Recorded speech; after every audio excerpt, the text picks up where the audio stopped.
नाम है कारा ज़ोर-एल, लेकिन दुनिया उसे कहती है सुपरगर्ल। एक ऐसी क्रिप्टोनियन जिसके पास सिर्फ पावर्स नहीं, हजारों सालों का गुस्सा भी है।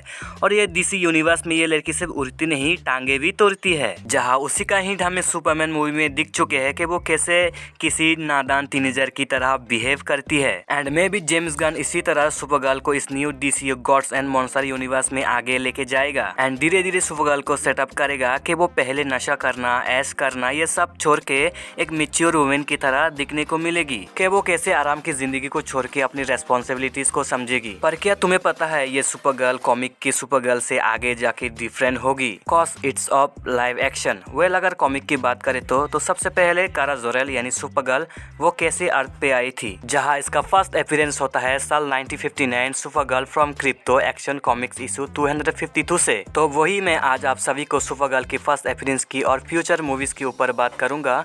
तो चलिए वीडियो में आगे बढ़ते हैं। जहां स्टार्टिंग में सुपरमैन को एक गोल्डन स्पेसशिप अर्थ की तरफ तेजी से आते हुए नजर आता है और सुपरमैन जो मेट्रोपोलिस में क्राइम से लड़ रहा होता है फिर उस स्पेसशिप के क्रैश साइट पे पहुंचता है, जहां उसे मिलते एक टीनेज गर्ल क्रिप्टोनाइन सूट पहने हुए और वो लड़की खुद को बताती है, मेरा नाम कारा ज़ोर-एल है, मैं क्रिप्टोन से हूँ और मैं तुम्हारी कजिन हूँ। जहाँ ये बात सुन के सुपरमैन शॉक में होता है कि उसे समझ नहीं आ रहा था कि क्रिप्टोन तो बर्बाद हो चुका था, फिर ये लड़की अब तक जिंदा है कैसे। फिर कारा बैक स्टोरी बताती है कि जब क्रिप्टोन एक्सप्लोड हुआ था तो उसका शहर आर्गो सिटी एक बड़े क्रिस्टल डोम के अंदर था, इसलिए वो डिस्ट्रैक्शन से टेम्परेरी बच गया था। फिर जहां उसका फादर ज़ोर-एल सुपरमैन अंकल ने आर्गो सिटी को फ्लोटिंग एस्टेरॉयड बनाया रेडिएशन से बचने के लिए लीड सीट्स का यूज किया था और आर्गो सिटी स्पेस में सर्वाइव कर रही थी। लेकिन कुछ साल बाद रेडियो एक्टिव मेटियोरिट्स ने उनकी सील तोड़ दी। जिनको पता नहीं है रेडियो एक्टिव मेटियोरिट्स क्या होता है तो बता दो, मेटियोरिट्स यानी स्पेस से गिरने वाले पत्थर जिनमें रेडियो एक्टिव एलिमेंट होते हैं, जैसे यूरेनियम, थोरियम, प्लूटोनियम, ये कोई भी ऐसी सब्सटेंस जो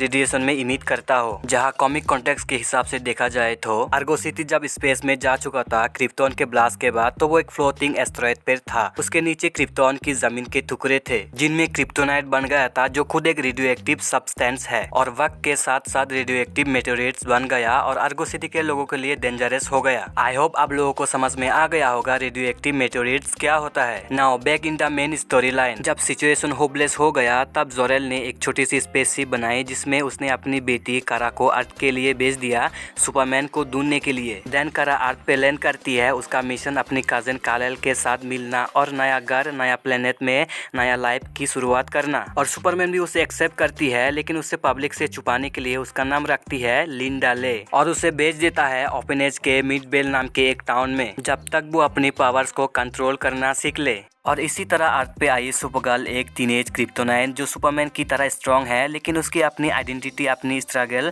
और अपनी जर्नी है। और इसी इशू से स्टार्ट होती है सुपरगर्ल की लेजेंडरी सुपर हीरो लेगेसी। जहां वो ये अगर बात करें तो मूवी में सुपरगर्ल की मूवी में हमें स्टोरी लाइन कैसे दिखने को मिलेगी, तो नेक्स्ट ईयर जो सुपरगर्ल मूवी आएगी तो वो कॉमिक एक्यूरेट होगी Supergirl women of tomorrow 2021 and 2022 comic से। जहाँ ये भी जान लेते हैं कि वुमेन ऑफ टुमारो में सुपरगर्ल किस तरह से दिखने को मिलेगी। सुपरगर्ल वुमेन ऑफ टुमारो 2021 जहां कारा सिर्फ एक क्रिप्टोनाइन नहीं, एक एंटी हीरो भी बन जाती है। जहां फ्लोथ की बात करें तो एक एलियन लड़की का बाप किसी गलत आदमी के हाथों से मारा जाता है और कारा उसका रिवेंज लेने हेल्प करती है। लेकिन ये जर्नी एक होपफुल मिशन नहीं, ये एक ब्लड ट्रायल होता है। इसमें कारा लड़ती है बाउंटीज हंटर से, गॉड लाइक टायर्स से और सबसे खास अपनी फास्ट से। जहाँ सुपरगर्ल इस कॉमिक में एक एंटी हीरो बन जाती है जिसने सब कुछ खोया लेकिन फिर भी कभी रुकी नहीं। जहाँ इसी को ध्यान में रखते हुए फ्यूचर के लिए जेम्स गन ने कंफर्म तो कर ही दिया कि अगले साल 26 जून 2026 में सुपरगर्ल अपनी सोलो मूवी में आ रहा है। और सुपरमैन लेगेसी के बाद डीसीओ में जस्टिस लीग टाइप टीम बनेगी जिसमें सुपरगर्ल वीड कार्ड बनेगी। जहां वो लीडर तो नहीं बनेगी बट हु लोस कैनन जरूर बनेगी,